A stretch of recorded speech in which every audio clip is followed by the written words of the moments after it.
인터넷에서 어떤 전도사님이 올린 기사를 봤습니다. 십계명, 제가 요즘 오후 예배 때 십계명 강의를 계속 하는데 어떻게 타이밍이 또 딱 맞아서 오늘 5계명 할 차례라서 오후에 할 거를 지금 오전으로 내렸습니다. 이 어느 교회 전도사님이 유년부 아이들에게 십계명을 잘 가르치고 몇 주가 지난 다음에 십계명을 이렇게 암송해서 쓰는 그런 시험 시간을 가졌답니다. 그래서 채점을 하다가 어느 아이가 쓴 십계명을 보고서는 기절을 할 뻔했답니다. 5계명에 가서 내 부모를 공격하라라고 쓰더군요. 이게 뭔 말인가? 그래봤더니 아이가 아직 그 한글을 서툴러서 공경하라라는 말을 갖다 공격하라라고만 쓴 것입니다. 그 기사를 읽으면서 한참 웃었지만 또 한편으로는 요즘 부모님들이 자녀들에게 공격당하는 그런 시대에 살아가고 있지 않나라는 그런 또 한번 그런 생각을 하게 됩니다.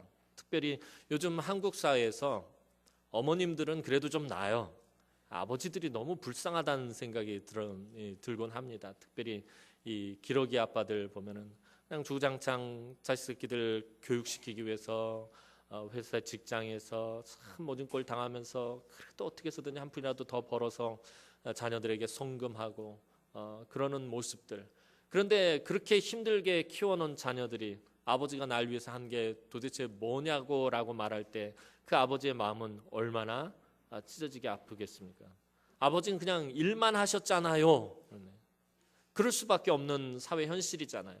아버지들은 일만 할 수밖에 없는, 자녀들을 학원비 대고 대학 교육시키고 그러기 위해서는 일만 할 수밖에 없는, 아이들을 데리고 들로산으로 나가고 같이 그러고 싶은 마음이 없겠습니까? 많은서도 그 아이들을 양육하기 위해서 경제적인 부담을 짊어지고 일만 할 수밖에 없는 아버지들, 그리고 은퇴하고 나서는 대접을 받지 못하고 심지어 아내에게까지 버림을 받을까 싶어서 이사할 때는 강아지를 품에 안고서 절대 내려놓지 않는다는, 강아지는 데려가도 남편은 안 데려간다고 그래가지고 이 강아지를 끝까지 품에 안고서 지키고만 있어야 된다라는 우스갯소리를 들으면서 한편으로는 참 씁쓸한 이 시대의 아버지상을 보게 됩니다.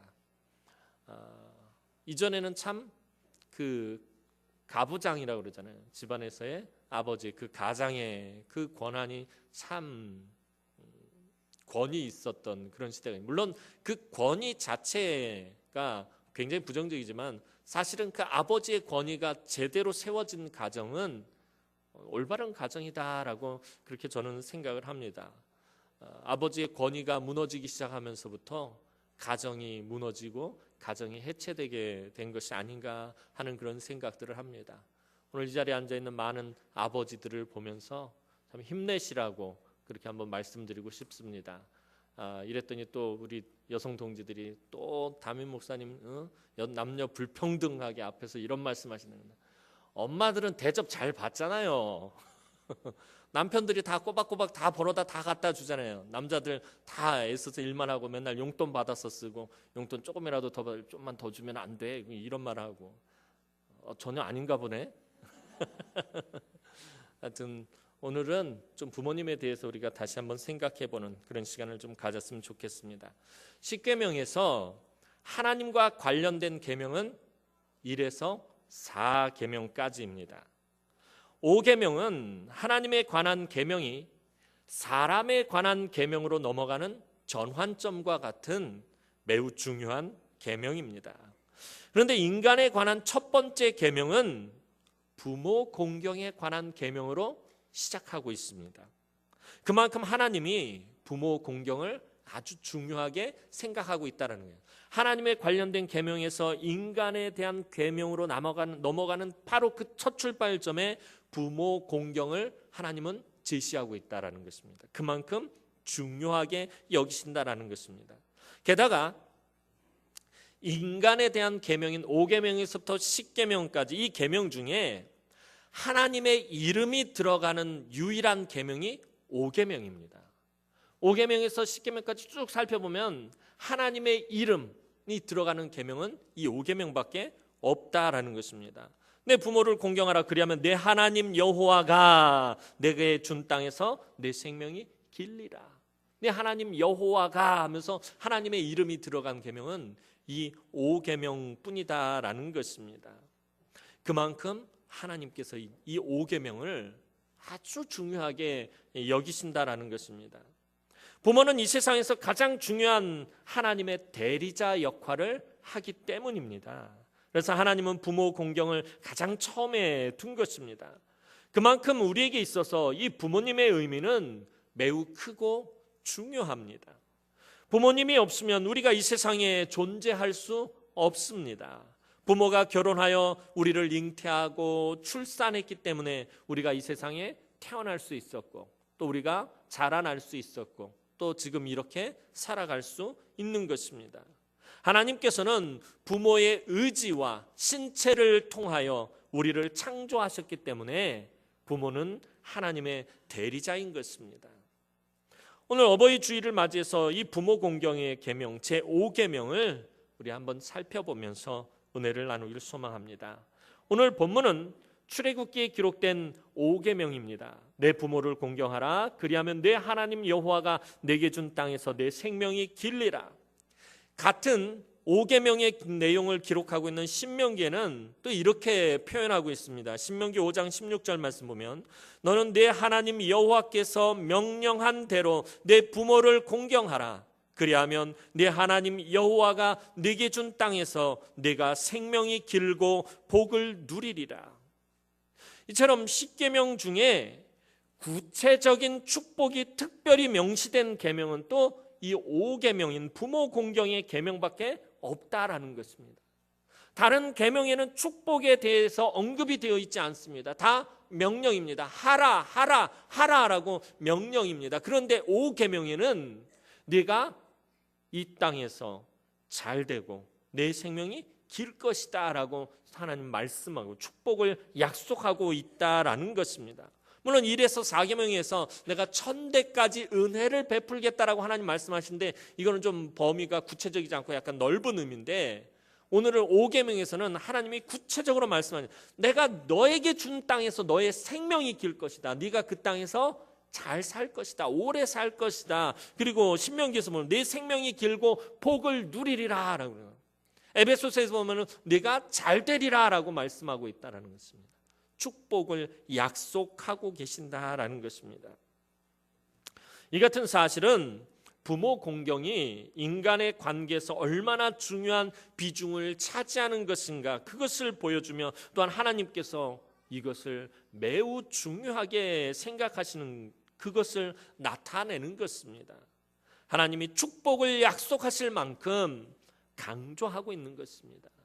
10계명은 명령입니다. 하나님께서 의무적으로 반드시 해야 될 당연한 것들에 대해서 명령하신 것입니다. 그런데 이 5계명에는 축복을 하나님께서 약속하셨다라는 것입니다.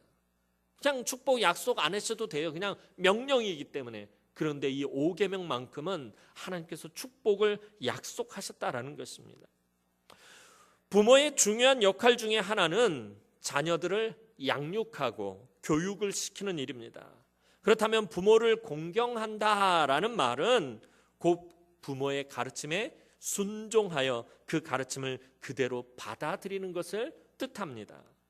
사무엘서를 보면 부모의 훈계와 말을 듣지 않다가 죽음을 재촉한 엘리 제사장의 두 아들인 홈니와 비느하스의 이야기가 있습니다.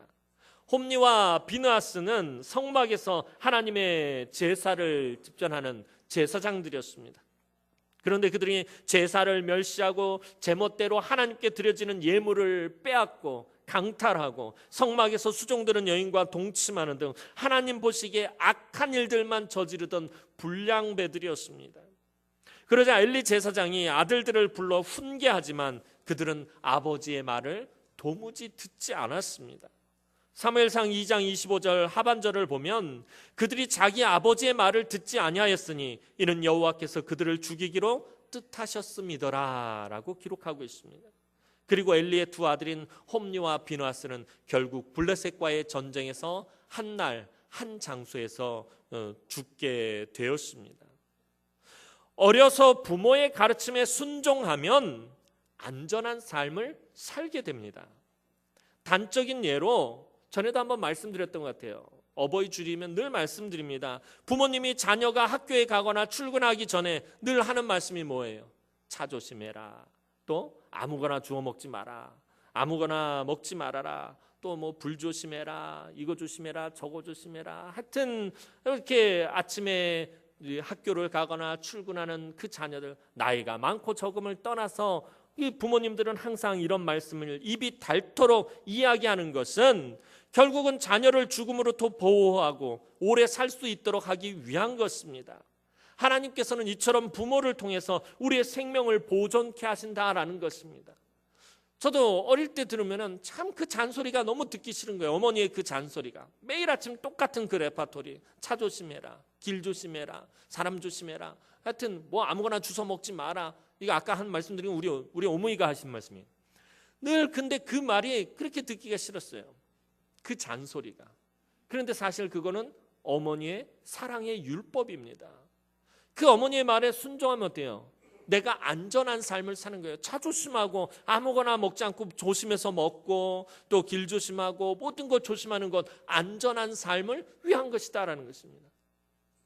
이제 50이 다 돼가는 아들을 보고서도 지금도 우리 어머니는 늘 말씀드립니다. 제가 아마 수도 없이 말씀드려서 다 할 거예요. 그 레파토리. 여자 조심해라. 돈 조심해라. 또 뭐죠? 차 조심해라. 이게 잔소리로 들으면 한없는 어머니의 잔소리지만 잘 생각해 보면 그것이 뭐예요? 그 어머니의 말에 순종하면 저는 안전하게 목회를 할 수 있다라는 것입니다. 제가 여자 조심하지 않고 돈 조심하지 않고 차 조심하지 않으면 안전한 목회를 할 수 있겠습니까? 절대로 그렇지 못하다라는 것입니다. 이처럼 부모님들을 통해서 하나님은 우리를 안전하게 하시고 우리의 생명을 보존케 하신다라는 것입니다. 부모를 공경한다라는 것은 우선적으로 부모의 가르침에 순종하는 것을 의미합니다. 그렇다면 부모가 자녀에게 가르쳐야 할 내용은 무엇입니까? 자식이 부모에게 순종해야 되는데 부모의 말씀에 순종해야 하는데 그렇다면 자식이 순종하게 해야 할 그 가르칠 내용들 그 말이 무엇이냐라는 것입니다. 신명기 6장 6절에서 7절 말씀 보면 오늘 내가 네게 명하는 이 말씀을 너는 마음에 새기고 내 자녀에게 부지런히 가르치며 집에 앉았을 때든지 길을 갈 때든지 누워 있을 때든지 일어날 때든지 이 말씀을 강론할 것이며 자녀에게 부지런히 가르치랍니다. 무엇을요? 하나님의 말씀을 부지런히 가르치랍니다. 내가 네게 명하는 이 말씀을 자녀에게 부지런히 가르치도록 그렇게 하나님 말씀하십니다. 하나님의 말씀은 지혜의 말씀입니다. 그러니까 부모는 자녀에게 지식을 가르치는 자가 아니라 지혜를 가르치는 지혜의 교육자가 되어야 한다라는 것입니다. 요즘 애들을 얼마나 똑똑합니까? 얼마나 많이 알고 있습니까? 이미 뭐 학벌이 부모들 훨씬 뛰어넘습니다. 대학을 가고요. 이것저것 많은 것들을 배우고요. 많은 자격증을 가지고 있고요. 지식적인 면에서 자녀들을 부모들이 당해낼 수가 없습니다. 그래서 부모가 자녀들에게 지식을 가르칠 수가 없습니다. 오늘 성경이 말하는 것은 자녀들에게 지식을 가르치라는 것이 아니라 지혜를 가르치라라는 것입니다. 이것은 부모가 많이 배우고 학식이 있느냐 없느냐와는 상관이 없습니다.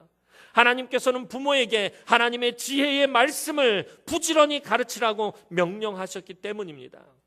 부모가 자녀에게 지혜, 곧 하나님과 사람 앞에서 바르게 살아가는 법을 잘 가르쳐주면 그것으로 충분하다라는 것입니다. 저와 여러분들이 자녀들에게 가르쳐 줄 것이 무엇입니까? 하나님과 사람들 앞에서 그들이 바르게 살아가는 법을 가르쳐주면 된다는 것입니다.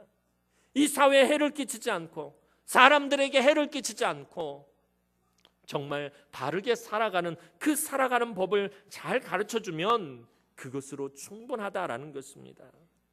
지식을 잘 가르쳐주지 못하는 것은 부모의 잘못이 아닙니다. 저도 보면 우리 애들 학교에서 공부하는 거 보면 제가 배웠던 게 기억이 하나도 안 나요. 저는 뭐 원래 수학도 잘 못했고 영어도 잘 못했고 오히려 우리 집 애들이 훨씬 더 잘해요. 그런데 우리 애들에게 지식을 가르치겠다고 달려들면은 망신당하기 쉽습니다. 자녀들에게 지식을 가르쳐주지 못하는 것은 부모의 잘못이 아닙니다. 왜냐하면 자녀들은 새로운 세대에 더 많은 학식과 더 많은 학문과 더 많은 지식을 배우고 있기 때문입니다. 부모들은 이미 지나간 이전의 지식들을 가지고 있기 때문에 지식을 잘 가르쳐주지 못하는 것은 부모의 잘못이 아닙니다. 그러나 하나님과 사람들 앞에서 바르게 사는 법을 가르쳐주지 못한다면 그 부모는 제 아무리 많은 것을 가르쳐 주었다 할지라도, 제 아무리 좋은 것을 남겨주었다 할지라도 실패한 부모가 되는 것입니다. 또한 자녀들은 이와 같은 부모님이 주는 지혜의 가르침을 주의 깊게 들어야 합니다. 경청해야 합니다. 성경은 부모의 말에 청종할 것을 말하고 있습니다. 이 공경하라라는 말은 상대방의 말을 중요하게 여기고 귀 기울여 들으라는 것입니다. 자녀는 부모가 주는 지혜의 가르침을 아주 귀하게 여겨야 합니다. 구약시대 때에 부모의 가르침이 얼마나 비중 있게 취급되었느냐 하면 부모의 가르침을 업신여기거나 부모의 말씀에 대항하는 자녀는 사형 선고를 받아야 했을 정도입니다. 출애굽기 21장 17절 말씀 보면 자기의 아버지나 어머니를 저주하는 자는 반드시 죽일지니라 라고 하나님 말씀하고 있습니다. 이 말씀은 부모가 가르쳐주는 하나님의 말씀을 어기고 대항하는 행위가 얼마나 무거운 죄인가를 우리에게 가르쳐주는 것입니다. 뿐만 아니라 자기의 부모가 많이 배우지 못했다고, 부모가 가난하다고, 부모가 무능력하다고 무시하는 것을 하나님께서 얼마나 악하게 여기시는지 그것을 알려주시는 것입니다. 아버지하고 말이 통하지 않아. 답답해 죽겠어. 아버지는 꽉 막혔어. 어머니가 뭘 안다고 그러세요? 이러한 말들을 하나님께서는 악하게 여기신다라는 것입니다. 물론 세대가 다르기 때문에 커뮤니케이션 하기가 어려울 때가 있어요. 소통하는 게 다를 수가 있어요. 부모님 세대의 가치관과 요즘 젊은 세대의 가치관이 다르기 때문에 그 가치관이 충돌할 수 있어요. 문제 뭐냐면 다르다라는 것을 틀렸다라고 여길 때가 많다라는 것입니다. 다른 것이 틀린 것은 아닙니다. 다른 것이 옳지 않은 것은 아니다라는 것입니다. 부모와 생각이 다르다고 해서 부모가 틀린 것은 아닙니다.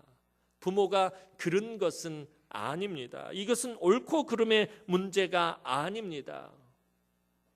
나와 생각이 다르다고 해서 부모를 업신여기거나 무시해서는 안 된다라는 것입니다. 부모가 모른다고 몰아붙여서도 안 된다라는 것입니다. 하나님은 그것을 악하게 여기신다라는 것입니다. 어릴 때 아버지가 도박을 하여 가산을 탕진하고 술만 먹으면 자식들과 아내를 두들겨 패기만 합니다. 이런 아버지 밑에서 자란 자녀들은 아버지를 공경한다라는 말이 오늘 이 말씀이 이 십계명의 말씀과 에베소서에 나오는 말씀과 골로새서에 나오는 말씀을 이해하기가 어렵습니다. 내 부모를 공경하라. 공경할 수가 없는데 공경하라라고 말한다는 거예요. 한번 생각해 보시기 바랍니다. 어머니가 시장에 나가서 노점상에서 그렇게 돈 벌어오면 아버지가 그것을 가지고 나가서 도박을 해버립니다. 그리고 그날 밤에 술을 잔뜩 먹고 들어와서 어머니를 두들겨 패고 아이들을 두들겨 패고 이런 상처를 받은 사람은 아버지를 공경하기가 쉬운 일이 아닙니다. 그럼에도 불구하고 우리가 기억해야 할 것은 우리가 부모를 공경해야 하는 이유가 그들의 인격 때문이 아니라 하나님께서 주신 부모의 자리 때문이다라는 거예요. 부모의 포지션 때문에 그렇다라는 것입니다. 인격 때문에 부모를 공경해야 하는 것이 아니다라는 것입니다. 다시 말해서 부모는 하나님을 대신해서 나에게 생명을 주신 하나님의 대리자이기 때문에 공경해야 한다라는 것입니다. 그럼 내 부모가 인격적이지 못하면 버려야 되는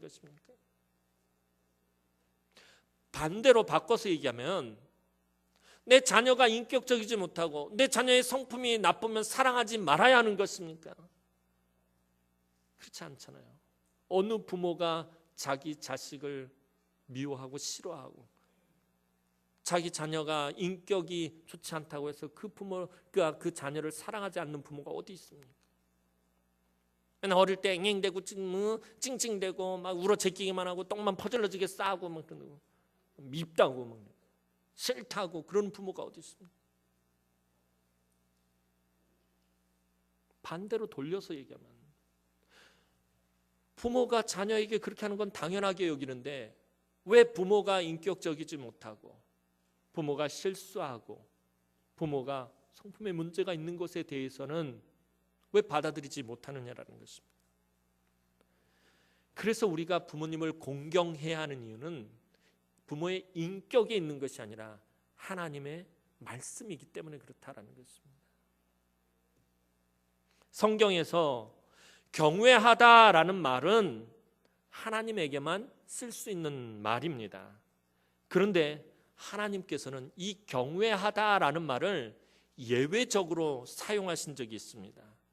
그때가 언제냐면 레위기서 19장 3절 말씀 보면 너희 각 사람은 부모를 경외하고 나의 안식일을 지키라. 나는 너희의 하나님 여호와이니라. 하나님에게만 사용되어지는 경외하다라는 말을 하나님께서는 부모에게 사용하고 계시다라는 것입니다. 자녀들은 반드시 부모를 경외할 것을 하나님은 레위기에서 말씀하고 있어요.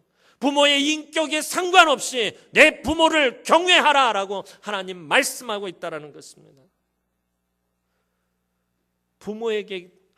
부모에게도 하나님에게만 사용할 수 있는 이 경외하다라는 말을 쓴 것은 하나님께서 부모를 하나님의 대리자로 세우셨기 때문입니다. 네가 이 땅에 존재할 수 있도록, 네가 이 땅에서 자라날 수 있도록, 네가 이 땅에 살아갈 수 있도록 나의 대리자로 부모를 세웠기 때문에 너는 내 부모를 공경하고 내 부모를 경외하라라는 것입니다. 그런데 성경에는 부모님을 사랑하라라는 명령이 명시적으로 나타나 있지 않습니다. 성경 그 어디에도 내 부모를 내 목숨처럼 사랑하라, 내 목숨을 다해서 사랑하라 이런 구절이 없습니다. 이 명령이 구태여 따로 언급되지 않는 이유는 부모를 사랑하는 것은 너무나도 당연한 자식의 도리이기 때문입니다. 부모를 사랑하라는 명령은 이웃을 사랑하라라는 명령에 이미 포함되어 있습니다. 내 이웃을 내 몸과 같이 사랑하라, 내 이웃을 내 자신과 같이 사랑하라, 이 명령에 이미 포함되어 있습니다. 왜냐하면 부모는 우리의 가장 가까운 이웃이기 때문입니다. 부모는 이 세상에서 가장 가까운 이웃이기 때문입니다. 그런데 이상하게도 부모가 자식을 사랑하는 것은 자연스럽게 나타나는 현상인 반면에 자식이 부모를 사랑하는 것은 그렇게 자연스럽게 이루어지지 않을 때가 많습니다. 부모가 자식을 사랑하는 마음은 어떤 경우에라도 중단되는 일이 거의 없습니다. 그러나 자식의 경우에는 부모를 향한 사랑에 참 변덕이 많고 그렇게 신실하지 못한 경우가 많습니다. 이런 점에서도 부모와 자식과의 관계는 하나님과 성도들과의 관계와 비슷하다고 할 수 있습니다. 하나님이 성도들을 사랑하는 마음은 항상 변함이 없고 흔들림이 없습니다. 그러나 성도들이 하나님을 향해 갖는 사랑은 항상 불완전하고 변덕스럽습니다. 특별히 오늘날과 같은 핵가족 시대에 부부가 맞벌이해야만 먹고 살 수 있는 가난한 서민들의 경우에 부모가 아파서 몸져 누워있기라도 하면 그 고충은 말로 다 표현할 수가 없을 것입니다. 그러나 이런 어려운 상황 속에서도 우리 성도들은 하나님이 살아 계시다라는 사실을 굳게 믿고 또 하나님이 기뻐하신다는 사실을 믿음으로 받아들이면서 연로하고 힘이 없어진 부모님을 최선을 다해 보호하고 사랑하고 돕는 일에 힘써야 합니다. 잠언 23장 22절 말씀 보면 너를 낳은 아비에게 청종하고 내 늙은 어미를 경히 여기지 말지니라. 하나님께서 부모를 공경하라고 하신 것은 곧 하나님을 공경하는 일이기도 합니다. 내가 존재하는 원인은 부모님에게 있고요, 부모님의 존재 원인은 하나님에게 있습니다. 따라서 내가 존재하는 가장 근본적인 원인은 하나님입니다. 그러므로 내가 부모님을 존중하고 공경하는 것은 바로 하나님을 존중하고 하나님을 공경하는 길이 되는 것입니다. 이처럼 믿음의 자녀들은 부모의 가르침에 순종하고 그 가르침을 귀중히 여기고 부모를 끝까지 공경하고 사랑해야 할 의무가 있습니다. 그러나 여기에도 테두리가 있습니다. 그 한계를 그어주는 선이 에베소서 6장 1절에서 2절 말씀에 나타나 있습니다. 자녀들아, 주 안에서 너희 부모에게 순종하라. 이것이 옳으니라. 네 아버지와 어머니를 공경하라. 이것은 약속이 있는 첫 계명이니. 그 한계는 바로 주 안에서라는 것입니다.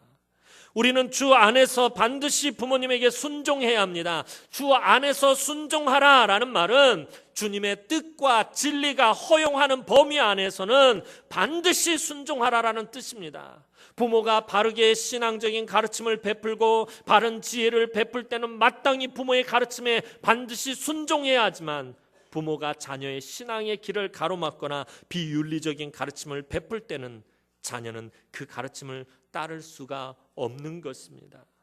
부모가 강도질하는 것과 사람 죽이는 것을 가르친다면 그것을 따라서는 안 된다라는 것입니다. 부모가 도둑질하는 법을 가르치고 사람 죽이는 살인하는 법을 가르치고 또 사기치는 법을 가르치고 이런 것들을 가르친다면 그것을 따라서는 안 된다라는 것입니다.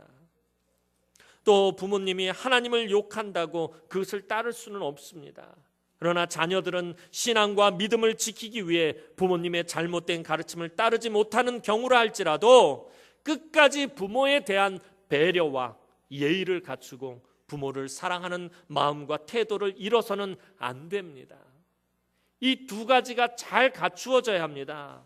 그래서 여기서 우리는 예수님의 태도를 본받을 필요가 있습니다.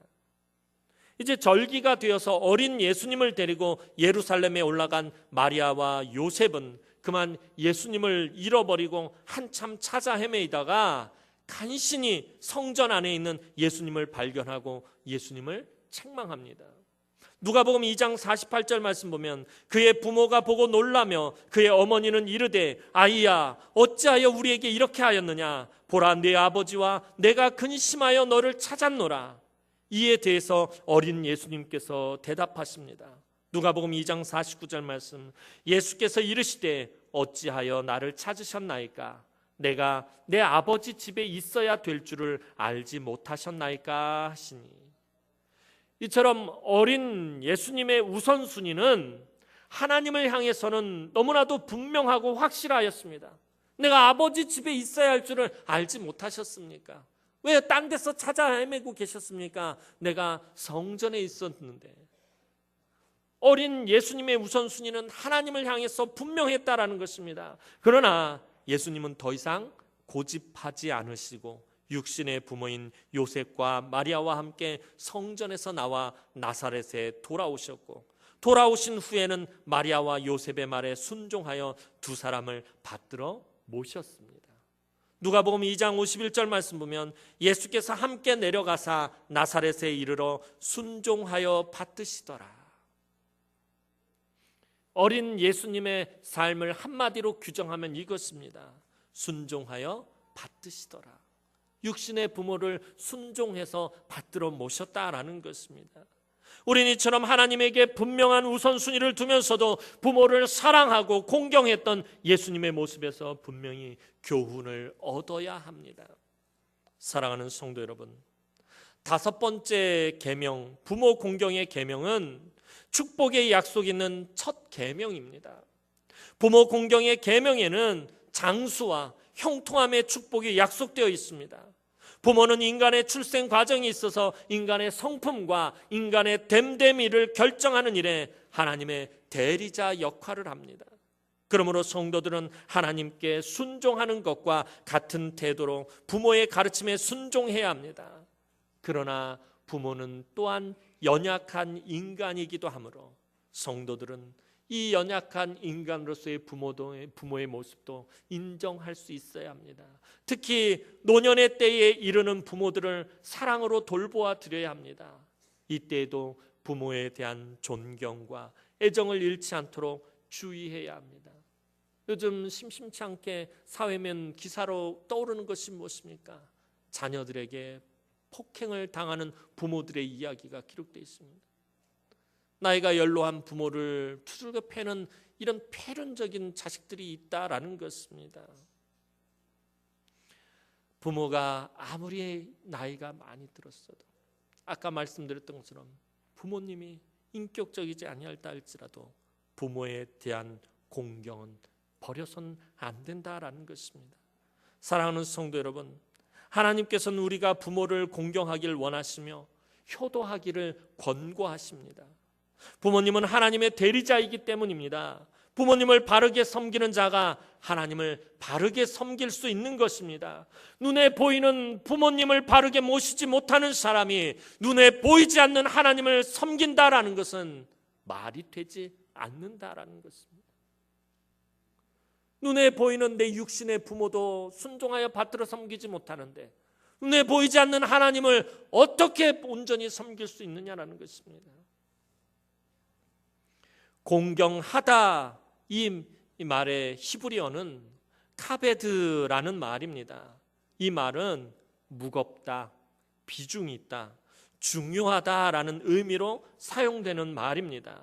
즉 부모를 공경하라라는 이 말은 부모를 중요하게 여기고 내 인생에서 가장 비중 있는 부분으로 다뤄라라는 말입니다.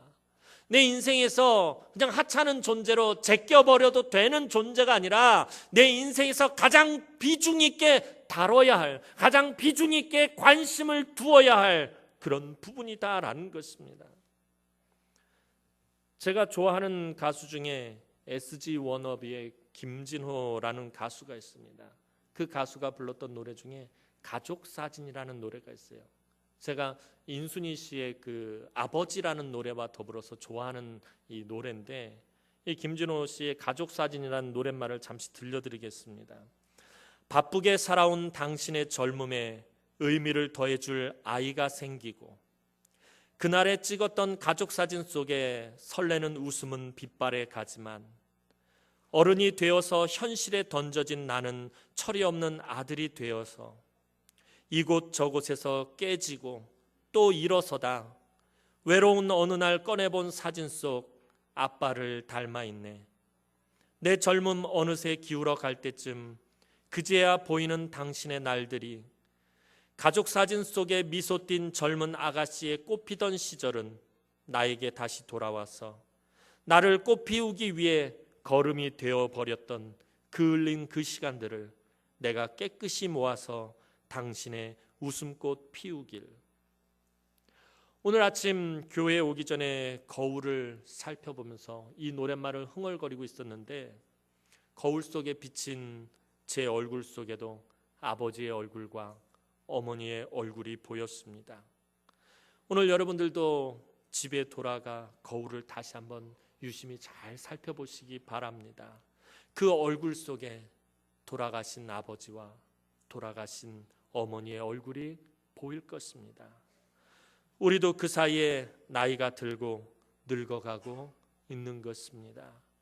내 인생의 꽃을 피우기 위해 부모님은 그렇게 우리에게 걸음이 되어주셨습니다. 그리고 이젠 나도 내 자녀의 걸음이 되어가고 있습니다. 사랑하는 성도 여러분, 부모는 우리를 기다리지 않습니다. 시간이 우리를 기다리지 않기 때문입니다. 허락된 시간이 이제는 그리 많지 않습니다. 오늘 당장 부모님께 전화하시기 바랍니다. 부모에게 가장 큰 효도는 복음을 전하는 것입니다.